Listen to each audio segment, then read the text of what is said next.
Ya, dan untuk segmen ini, kesempatan pertama akan diberikan kepada calon presiden nomor urut 1 untuk bertanya kepada calon presiden nomor urut 2. Dan waktu Bapak 1 menit dimulai dari sekarang. Terima kasih. Pada tanggal 25, Pak Prabowo mendaftar ke KPU sebagai pasangan calon presiden, calon wakil presiden. Sesudah keputusan MK. Dan kemudian di MK dibentuk MK yang hasilnya mengatakan bahwa terjadi pelanggaran etika berat yang menyebabkan keputusan yang dibuat oleh MK secara etika bermasalah. Kemudian Bapak punya waktu sampai dengan tanggal 13 November. Karena di situ adalah waktu terakhir untuk mengambil keputusan bila ada perubahan. Sesudah Bapak mendengar bahwa ternyata pencalonan persyaratannya bermasalah secara etika, pertanyaan saya, apa perasaan Bapak ketika mendengar bahwa ada pelanggaran etika di situ? Baik, waktunya habis. Kami berikan kesempatan kepada calon presiden nomor urut 2 untuk menjawab selama 2 menit. Waktunya dimulai dari sekarang. Jadi Mas Anies ya memang suatu perkembangan politik itu ada beberapa segi perspektif ya. Jadi tim saya, para pakar hukum yang mendampingi saya menyampaikan bahwa dari segi hukum tidak ada masalah.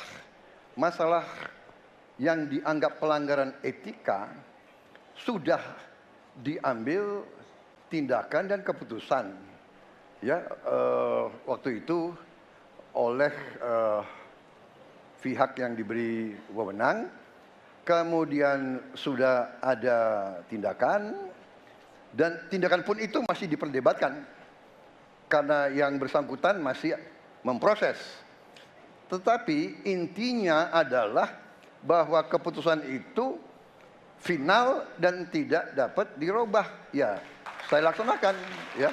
Dan kita ini bukan anak kecil, Mas Anies ya.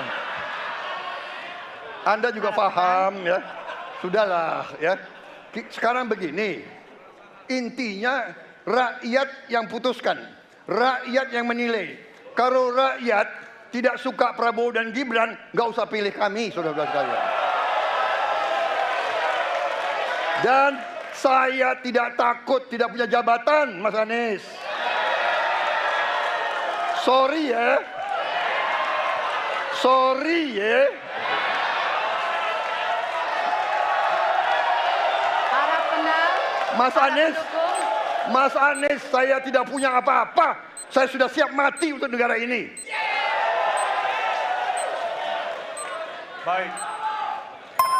Waktu Anda habis, Bapak, dan selanjutnya kami persilakan kepada calon presiden nomor urut 1 untuk menanggapi jawaban dari calon presiden nomor urut 2. Waktu Bapak 1 menit.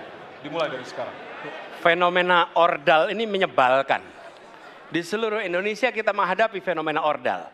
Mau ikut kesebelasan ada ordalnya, mau masuk jadi guru ordal, mau daftar sekolah ada ordal, mau dapat tiket untuk konser ada ordal di mana-mana yang membuat meritokratik nggak berjalan, yang membuat etika luntur. Dan ketika fenomena ordal itu bukan hanya di masyarakat, tapi di proses yang paling puncak terjadi ordal, maka rakyat kebanyakan, dan ini saya rasakan beberapa waktu yang lalu, beberapa orang guru berjumpa dengan saya dan mereka mengatakan, Pak, di tempat kami pengangkatan guru-guru itu mendasarkan ordal. Kalau tidak ada ordal, nggak bisa jadi guru, nggak bisa diangkat.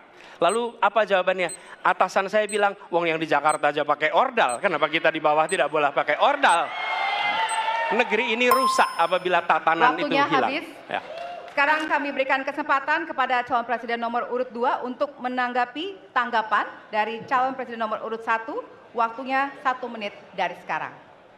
Mas Anies, Dalam demokrasi, kekuasaan tertinggi ada di rakyat. Hakim yang tertinggi adalah rakyat. Tanggal 14 Februari, rakyat yang akan mengambil keputusan.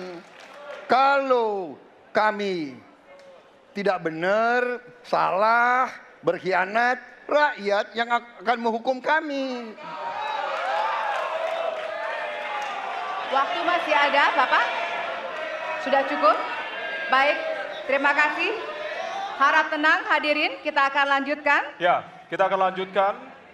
Dan untuk kesempatan ini kami berikan kepada calon presiden nomor urut 2 untuk bertanya kepada calon presiden nomor urut 3. Dan waktu Bapak 1 menit dimulai dari sekarang. Mas Ganjar punya pengalaman sebagai gubernur.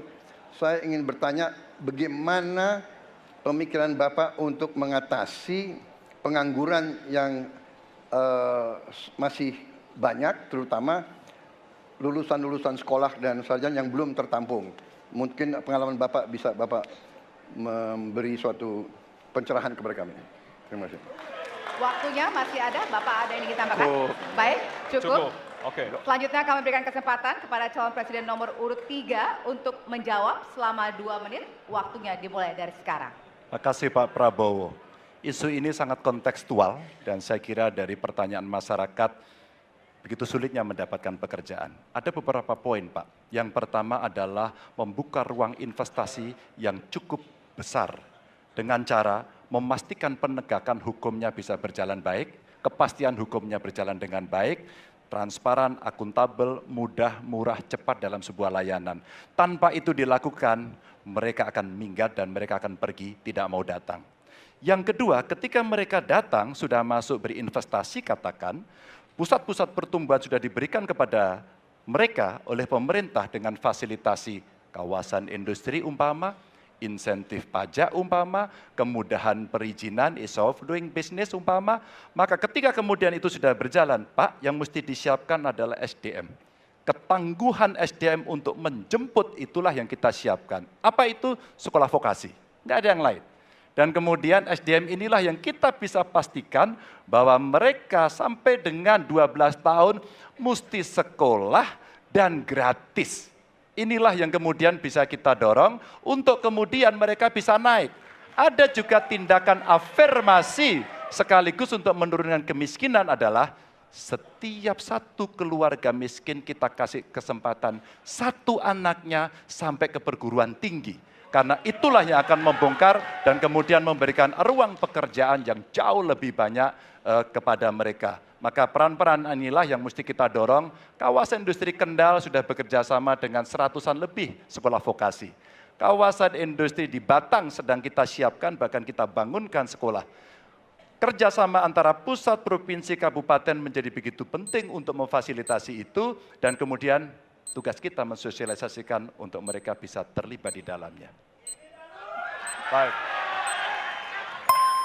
Ya, waktu Anda habis Bapak, dan kami persilakan kepada calon presiden nomor urut 2 untuk menanggapi jawaban dari calon presiden nomor urut 3. Waktu Bapak 1 menit. Saya senang mendengar jawaban itu. Berarti Bapak bisa mengakui prestasi pemerintah Jokowi dalam mengembangkan KEK semua, mendorong hilirisasi, menciptakan lapangan kerja, mengundang investor-investor ke Jawa Tengah untuk menciptakan pertumbuhan ekonomi yang bermutu dan berkelanjutan. Terima kasih. Ya. Waktunya masih ada, Bapak? Cukup. Baik, selanjutnya kita berikan kesempatan kepada calon presiden nomor urut 3 untuk menanggapi tanggapan dari calon presiden nomor urut 2. Waktunya 1 menit dari sekarang. Pak Prabowo, terima kasih. Ketika kami merancang kawasan-kawasan industri dan bagaimana percepatan itu kita lakukan, kami duduk dengan para menteri, bahkan kami duduk dengan presiden. Kami punya pikiran yang sama dalam merancang ini karena kita ingin menjemput 2045 sebagai negara maju, negara unggul. Itu yang harus kita ciptakan. Maka ketika kemudian soal setuju tidak setuju, kami hampir 10 tahun. Bahkan proyek-proyek strategis nasional yang ada di Jawa Tengah, saya bereskan, Pak. Karena itu bentuk tanggung jawab kami sebagai wakil pemerintah pusat di daerah, dan kami tahu posisi itu agar kita berada dalam satu barisan menjemput keunggulan Indonesia di 2045. Masih ada waktu, Bapak? Cukup. Cukup? Baik. Ya, dan selanjutnya kita akan berikan kesempatan calon presiden nomor urut 3 untuk bertanya kepada calon presiden nomor urut 1. Dan waktu Bapak 1 menit dimulai dari sekarang. Mas Anies pernah menjadi gubernur ibu kota. Dan hari ini menjadi isu publik, saya barusan dari IKN. Mas Anies, dengan berbagai kondisi yang ada di Jakarta, traffic jam, orang bermigrasi, bagaimana polusi yang terjadi. Saya ingin dapat statement yang clear dari Mas Anies. Apa pendapat Mas Anies ketika kemudian Indonesia sentris itu ingin dibangun, mimpi besar anak bangsa sejak presiden sebelumnya ingin dibangun untuk memindahkan ibu kota dari Jakarta ke IKN. Silakan. Baik, waktunya masih ada, Bapak? Cukup. Cukup, baik. Terima kasih. Kemudian kami silakan calon presiden nomor urut 1 untuk memberikan jawaban selama 2 menit, dimulai dari sekarang. Kalau ada masalah jangan ditinggalkan, diselesaikan. Itu filosofi nomor 1. Jadi ketika di Jakarta menghadapi masalah, maka masalah lingkungan hidup, masalah lalu lintas, kepadatan penduduk, ini harus diselesaikan. Ditinggalkan tidak kemudian membuat otomatis selesai. Justru ini yang harus dibereskan. Kalau kami melihat, begitu kita bicara lalu lintas, kontribusi aparat sipil negara di dalam kemacetan itu hanya 4-7%. Jadi nggak akan mengurangi kemacetan di sini. Yang kedua, soal lingkungan hidup. Kalau yang pindah itu pemerintah, bisnis, keluarga masih tetap di sini, masih tetap ada masalah. Karena itu kami berpandangan, masalah yang di Jakarta harus diselesaikan dengan transportasi umum yang dibangun. Kemudian yang kedua, menambah taman yang dibangun, transportasi umum berbasis elektrik. Dan itu semua dikerjakan untuk membuat Jakarta menjadi kota yang nyaman, aman, kota yang membuat kita bisa hidup dengan sehat. Itu terkait dengan Jakarta. Jadi, jangan kita meniru pemerintah Belanda. Mereka punya kota tua. Ketika kota tua turun permukaan, mereka pindah ke selatan, bikin di sekitar Monas. Ditinggalkan, masalah tidak diselesaikan. Kita harus menghadapi masalah dengan menyelesaikan. Lalu yang kedua, terkait dengan IKN. Ketika kita memiliki masalah yang masih urgen di depan mata kita, di Kalimantan sendiri, kebutuhan untuk membangun sekolah yang rusak sangat banyak. Membangun kereta api atau jalur tol antar kota di Kalimantan itu urgen. Yang merasakan dari uang itu siapa? Rakyat. Sementara yang kita kerjakan hanya membangun tempat untuk aparat sipil negara bekerja, bukan untuk rakyat dan bukan pusat perekonomian. Baik. Ya, waktu Anda habis dan kami persilakan kepada calon presiden nomor urut 3 untuk menanggapi jawaban dari calon presiden nomor urut 1. Waktu Bapak 1 menit, disilakan. Apakah boleh saya simpulkan kalau begitu, Mas Anies dalam posisi yang oposisi terhadap beberapa kebijakan termasuk IKN, menolak IKN dilanjutkan? Terima kasih. Cukup Waktunya? Bapak? Cukup. Baik. Baik, selanjutnya kami berikan kesempatan kepada calon presiden nomor urut 1 untuk menanggapi tanggapan dari calon presiden nomor urut 3, waktunya 1 menit dari sekarang. Inilah salah satu contoh produk hukum yang tidak melewati proses dialog publik yang lengkap. Sehingga dialognya sesudah jadi undang-undang. Dan ketika dialognya sudah undang-undang, siapapun yang kritis dianggap oposisi, siapapun yang pro dianggap pro pemerintah. Kenapa? Karena tidak ada proses pembahasan yang komprehensif, yang memberikan ruang kepada publik. Ini negara hukum, bukan negara kekuasaan. Dalam negara hukum, berikan ruang kepada publik untuk membahas sebuah peraturan sebelum dia ditetapkan. Tapi ini nada-nadanya seperti negara kekuasaan, di mana penguasa menentukan hukum. Dan kemudian dari situ kita berdebat pro kon. Kami melihat ada kebutuhan-kebutuhan urgen yang dibangun untuk rakyat. Kalau hari ini kita belum bisa menyiapkan pupuk lengkap, Tapi pada saat yang sama kita membangun sebuah istana untuk presiden, di mana rasa keadilan kita? Oke?